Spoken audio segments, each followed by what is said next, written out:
today about how I was almost unalived by an angry mob back in 1999, 2000. During this time, I was 19, 20 years old.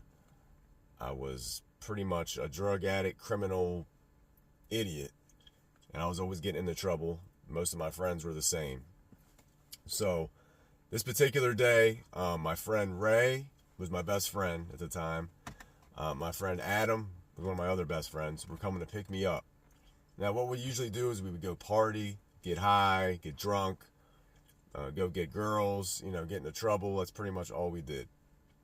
Now, they were coming to pick me up. There was a big party that night at this guy Doug's house. We knew Doug. He was a few years older than us. He actually dated a really good friend of mine. She was in the same grade as us.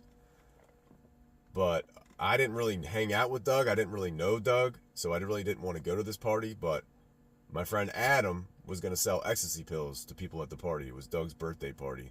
So he was going to sell, 20, 50 pills. I can't remember exactly. So they come to pick me up in Ray's 1989 or 1990 Cutlass Sierra Black. I don't know if anybody's familiar with those, but that's an older vehicle. Everybody had one of those back in the day. So they come pick me up, and they got this other motherfucker with them that I've never seen before named Eli. I didn't know he was coming. Back then we had pagers. We didn't have cell phones, so, people didn't communicate like they do nowadays. So they come pick me up with this dude, Eli. Now, backstory on Eli is supposedly he had just gotten out of prison for beating somebody up and carving his name with a knife into their chest and trying to light them on fire. So right away, I was like, man, I don't want to hang out with these motherfuckers tonight, man. This guy's gonna... He just looked like the kind of guy you don't want to be involved with. Ray, I had known a long time, since we were in 7th grade. We were best friends. Adam, I had met later on. I know every school has a place where they have the special kids and then the kids that get in trouble, the behavioral issue kids. He was one of those kids. I didn't really like him at first. I thought he was an idiot. He was always drunk, always doing dumb shit. But I ended up actually becoming friends with him. He since passed away about 5 years ago, so I hate to talk bad about him, but he would tell you himself, he's a drunk fucking idiot. So they come pick me up with Eli. We're going to get something to eat. Then we're going to go sell the ecstasy pills. I think we went to Wendy's. And I could just tell by the way that dude Eli was talking, I didn't even want to go, man. I was like, this is not going to be a good night. I just had, you get that feeling, man. You don't want to go do something. But I went along with them. So we go down to meet Doug at his house. And probably 8, 9 o'clock at night now. It was dark. This is February, March. I'm wearing a jacket, khakis, boots. I mean, it's cold outside. That becomes more that important later in the story. So we're going down by the water, and the neighborhood that he lived in was on a peninsula. It was real dark. There was only one way in, one way out. It spidered out. There was a court over here, and then there was a bunch of side streets, and then there was his house, but there was only one way out of this place. So we pull up. We have to park probably 50, 60 feet away from the house. There's cars on all sides of the roads. I mean, this is a huge party. It's probably at least 100 people at this house. So we walk up to the house, kind of diagonal from the house. We could see the house from the car. We're facing the house, but it's kind of catty-cornered. Probably a 60-degree angle. I guess they had paged the guy Doug from a payphone, I think, and then he came outside to meet us. They sell him the ecstasy pills, and he's like, hey guys, I know, I'm having a big party. I don't really know you guys. So is it cool if you guys, I don't want you guys to be offended, but you can't come in.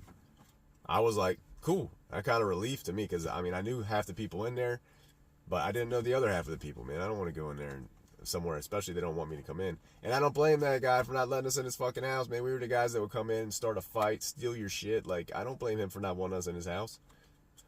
So all of us are cool. Not Eli. Now, Eli tried to sneak behind Doug while he's talking to us, and it's really dark. There's a street light, we can kind of see a little bit, but not really. Eli tries to sneak behind Doug. Doug grabs his shoulder. Hey, man, what the fuck you doing, man? I said you can't go in. Right when he says that, Eli smacks him in the head. Now, I didn't see this, but Eli had a fucking full glass orange juice in his hand, glass bottle. He smacked it on Doug's head. Bam! We're like, oh, here we fucking go. Now, Doug, he looked shocked for a minute. He didn't fall down right away. And I could tell right away, even though it wasn't much light, I could see the color leaving his face. And he falls straight back. Blood starts coming out. What had happened was, we didn't know at the time, but the glass had nicked his carotid artery. So he was dying. He falls straight back. We're like, fuck, man. So me and Ray bend down. We're looking at him. Just then, two guys that we know actually look outside. And they're like, oh shit, Matt and Ray, unalive Doug. We're like, whoa, man, no. They run back in and start telling everybody. I was like, shit, man, we better get the fuck out of here. I mean, it's a drunk crowd of people in here. We're going to get unalived. So we just take off running for the car. And then the car is in a really dark area, so we can't see very well. I'm on the passenger side. I'm looking at the house, and I'm seeing people come out, looking side to side, looking for us. I'm like, Ray, get in the car. Back then, at least on his car, he didn't have, a key fob. You couldn't open the door, so he had to use a key to unlock the door. He's trying to fumble with all his keys. He has a big-ass fucking ring of keys, and he can't find which key it is. I'm looking at, and Eli's standing next to me. Adam's on the other side with Ray. I'm saying, Ray, get in the fucking car, man. I see all these people starting to come out. They have baseball bats, rakes, like all kinds of weapons, and they're looking for us. And all of a sudden, one of them spots us. There they go.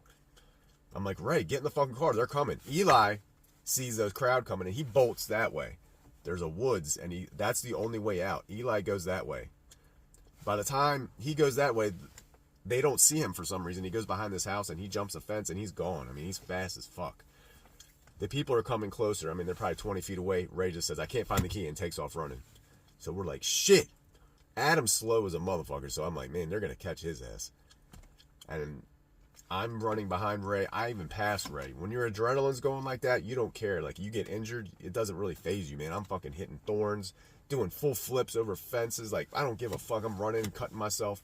I remember at one point my pager goes flying off of me. I had weed in my pocket. It went flying. I don't care. I'm not stopping. Eventually, we're running, and we come to a dead end. It goes down a slope, and we're like, shit, there's nowhere else to go. I see the water. I see piers. I see boats. I'm like, fuck. We go down. We're like looking for a place to hide. There's a shed on the right, and there's a pier with some big beams. I was like, let's just crouch down on the beach next to the pier. We sit down there. We're like fucking waiting to see what happens. All of a sudden, we hear heavy breathing. Guys, you down there, guys? We're like, fuck. Here comes fucking Adam. Got a pocket full of ecstasy pills, slow as fuck, probably drunk. I believe he ate an ecstasy pill right when we got there because he thought we were going in the party, so he's all fucked up. We're like, Adam, shut the fuck up, man. Go over there. Get away from us. Like, he goes and hides, like, in the shed. There's no lock on the shed. He's, like, hiding in the shed. Me and Ray are, like, down on the pier, like, trying to figure out what we're going to do. Just then, I mean, probably 10, 15 minutes go by. We can hear people yelling and looking. We're like, I can hear cars driving. We're in a cul-de-sac right now, so I can see cars going, and they have like a big spotlight going in between the houses. And there are people sitting in the back of trucks. I don't know if they had rifles. It looked like they had rifles. I know they had baseball bats and other weapons, and they're just looking for us. I'm like, man, they're going to fucking kill us, man. We thought the guy Doug was dead.